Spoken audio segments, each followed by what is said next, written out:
ये कस्तुरी, काय देवघर तर तू पाहिलेलंच आहेस बाई. आमच्या घराचा ना एक रिवाज आहे.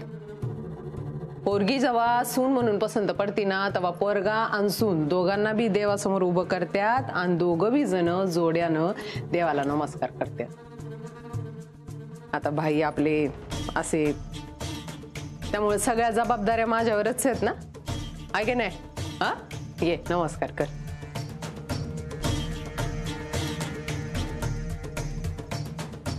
काय कर, कसला विचार करतीस? नाही, ते मम्मी, माझ्या आई वडिलांना अजून काहीच माहिती नाही आहे यातलं, आणि त्यांच्या परवानगीशिवाय हे असं. एवढाच विचार करतीस होय? आपलं सुरू आहे ना, त्याला पाठवते की मी. हा, सुरू आहे एकदा तुझ्या बाबांसमोर उभा राहिला ना, तुझ्या बाबांची हिंमत नाही बरं का नाही म्हणण्याची माझ्या सुरूला. हो, पण तरी त्या सगळ्या आधीच असं देवासमोर उभं राहून पाया पडणं म्हणजे काय, आजचा दिवस लय चांगला. म्हणलं या चांगल्या मुहूर्तावर तुझ्या पाया पडणं होऊन जाऊ दे, म्हणून म्हटलं की तुझा निर्णय पक्का आहे ना? हो. बस मग काय, झालं तर झालं झालं. अगं नवीन कापड आणली बरं का तुझ्यासाठी. मम्मी, अहो कशाला उगाच एवढं? कशाला म्हणजे काय? कुणाची सून आहेस तू? हा, काय आमच्या घराण्याचा आणखी एक रिवाज आहे. नवीन सुनेला नवीन कापड शिवली जातात, शिवली आहेत. जा नवीन कापड काढून घे आणि मग दोघं जण जोड्यानं देवासमोर उभं राहायचं आणि फुलं व्हायची बरं का. हा, येते.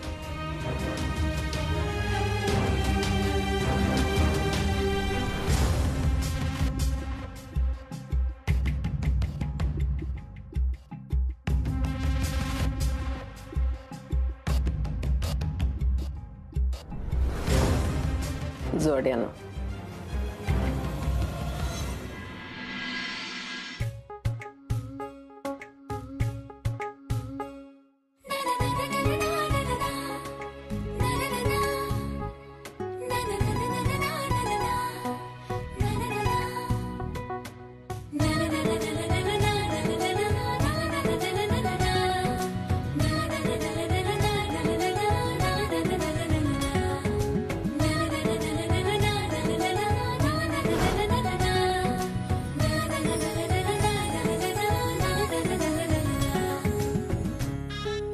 मस्त दिसतेस. सौरभ, तुला माहितीये का मम्मींनी आपल्या दोघांचं लग्न ठरवलंय. आपल्या लग्नाला परवानगी दिली, माहितीये मला. मी खूप खुश आहे. मी पण.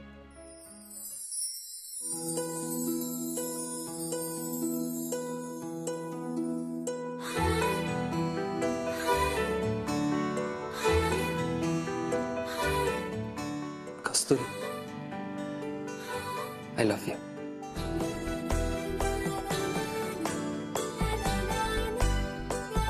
I love you too.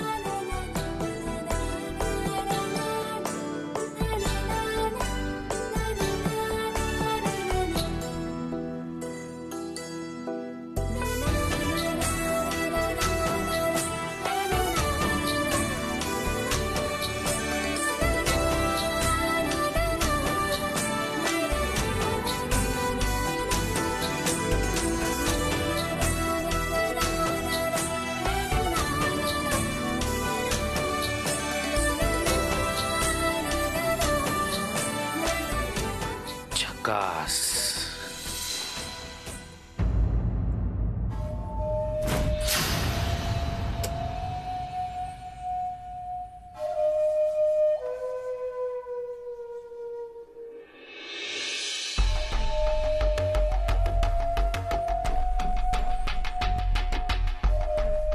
कस्तुरी, हा नाही, सौरभला काही वेगळ्या पद्धतीनं सांगायचं म्हणत होतीस, कलानं सांगितलं मला. हा, काय तुझ्या डोक्यात आहे ते सांग बाई. नाही, डोक्यात असं काही नाहीये, पण मम्मी, सौरभ आला की तुम्ही जरा त्याला सिरियस होऊन सांगाल का की माझं लग्न ठरलंय. आ म्हणजे ते काय म्हणतात ग, ते काय तुमच्या नाटकाचं काय करतात? प्रॅक्टिस. चला करूया मग. चला मग.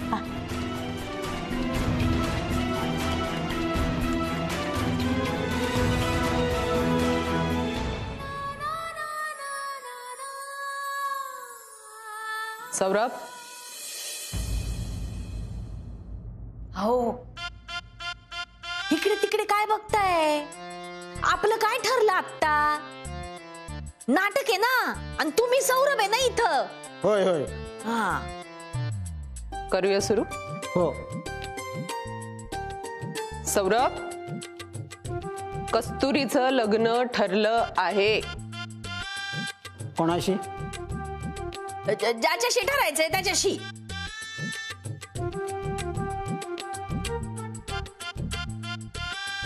कस्तुरी, तूच सांग, कोणाशी लग्न ठरलंय तुझं?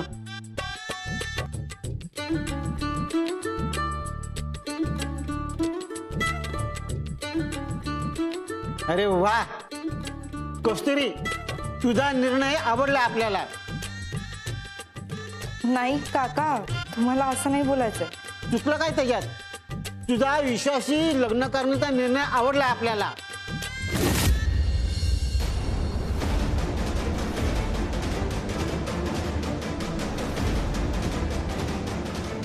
आणि हा निर्णय फक्त तुझा नाही हा, मी पण लग्नाला तयार आहे.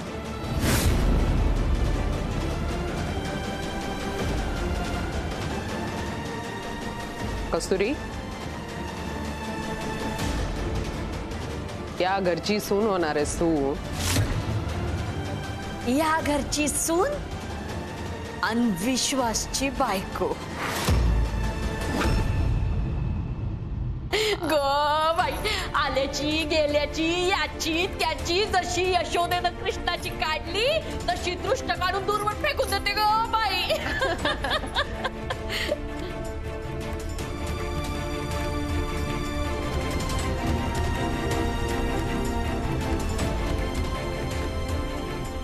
मम्मी, हे सगळं काय चाललंय? अरे बघितलं का? बघितलंस का कस्तुरी? नाही म्हटलं बघितलं का? तुझ्या एका निर्णयानं घरात सगळ्यांना केवढा आनंद झालाय ते.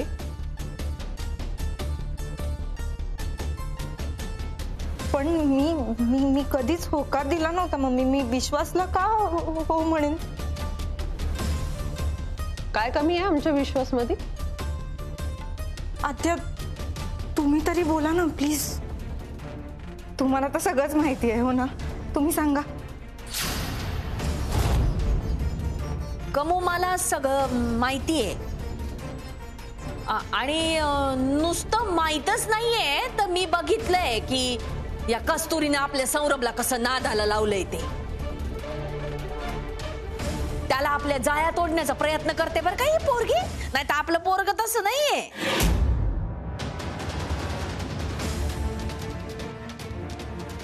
आत्या, तुम्ही बोलताय हे? तुम्ही माझ्या बाजूने होतात ना? पण डोळे उघडलेत आता माझे. मुकाट्यानं लग्नाला तयार हो. मी कधीच या लग्नाला तयार होणार नाही.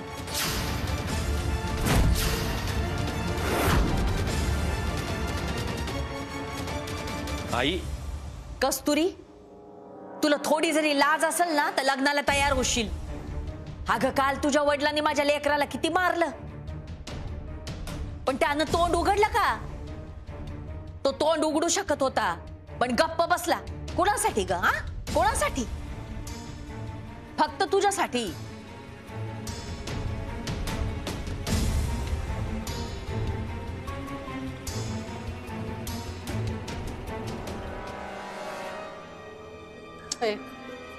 ए, कुणाला फोन लावती? मी सौरभला फोन करते. मी त्याला सगळं सांगणार आहे. तू सौरभला फोन लावला की त्याच क्षणी मी तुझ्या बापाला फोन लावलाच म्हणून समज. तुझ्या बापाला फोन लावणार आणि सांगणार तू कुठं काम करते, काय लपून ठेवलंय बापापासून, सगळं सांगणार बर का. तसंही मी उद्या हिच्या बापाला भेटायला जाणारच आहे. मग विश्वासला घेऊन जाते सोबत. मग विश्वासच करेल काय करायचं ते. यापेक्षा एक चांगली ऑफर आहे कस्तुरी. नाही म्हणजे आम्हाला आतापर्यंत वाटत होतं की तू विश्वास बरोबरच लग्नाला हो म्हणाली. हे काय बोलती तू. असू दे, विश्वास बरोबर लग्नाला हो म्हणून टाक. तुझे सगळे पैसे मी माफ करून टाक.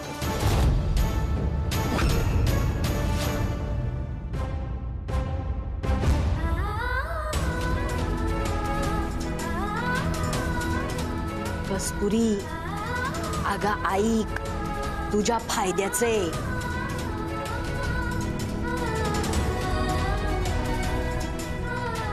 कस्तुरी, अगं तू फक्त हो म्हण, तुला कसला त्रास होणार नाही.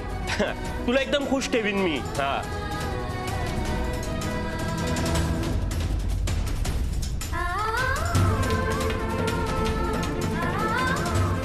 हे कधीच शक्य नाहीये विश्वास.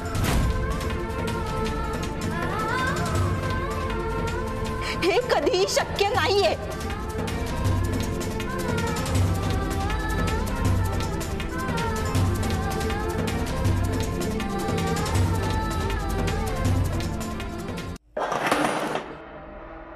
शरदरावांमुळे डाव फसला.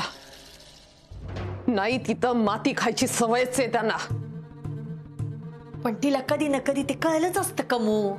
आणि ती काय केल्या लग्नाला तयार झाली नसती. तयार कर, तयार कर कला.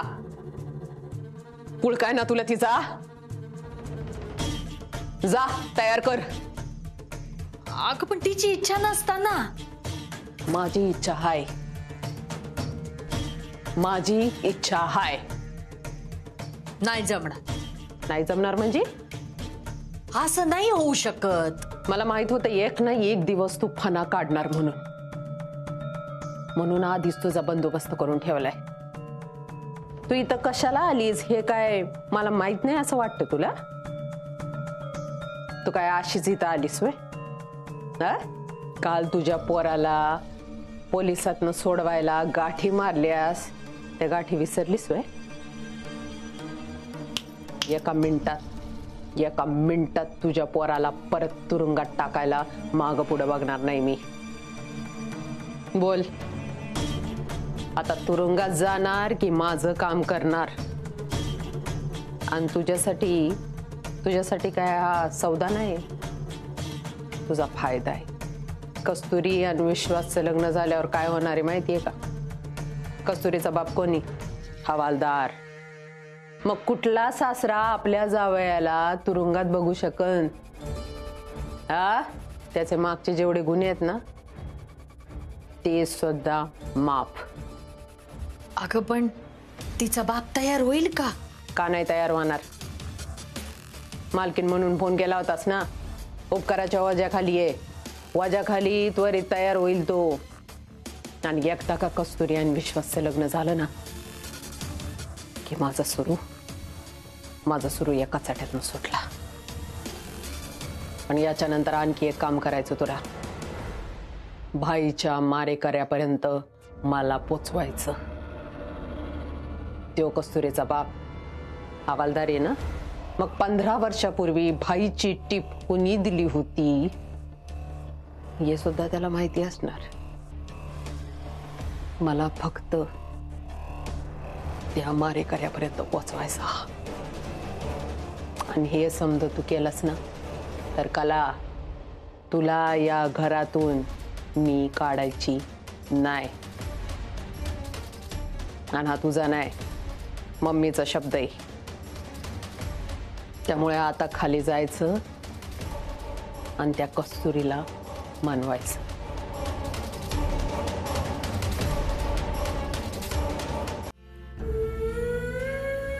सगळ्यांनी मिळून फसवलंय मला काका. सगळ्यांनी फायदा घेतला माझा.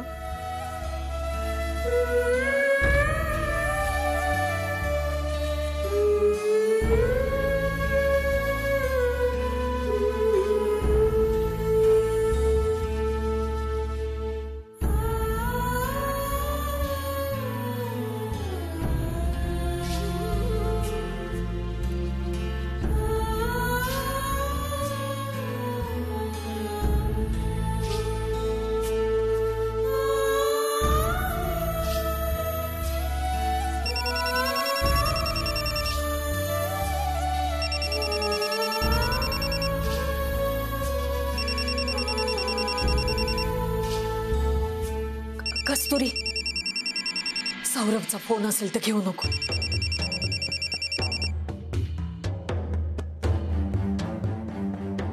कशासाठी आलात तुम्ही इथे?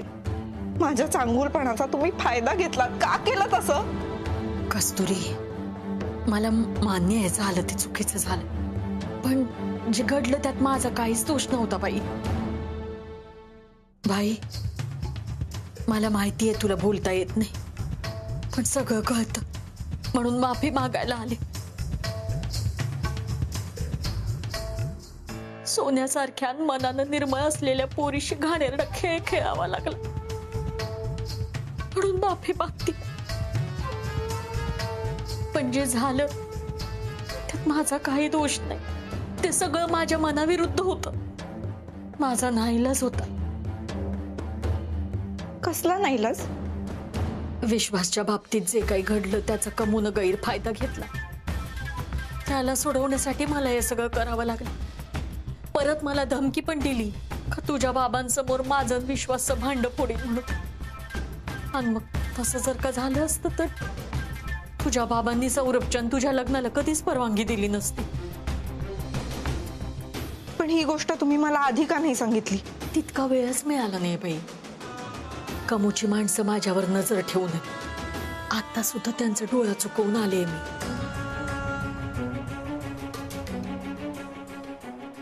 पण मग आता काय करायचं? विश्वासशी लग्न करायला होकार दे. नाही आत्या, ते शक्य नाहीये.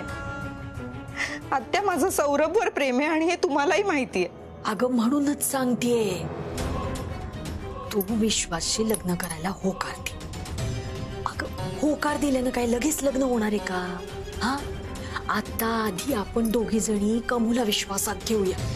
हा, म्हणून सांगते, होकार दे.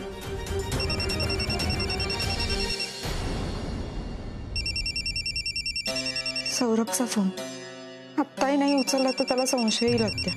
पण त्याला काही सांगू नको. हा नाही, कारण तू जर त्याला सांगितलं ना तर तू कमूला जाऊन सगळं विचारेल आणि मग कमूला कळेल की हे सगळं तुला माहितीये म्हणून सांगते, त्याला काही सांगू नको.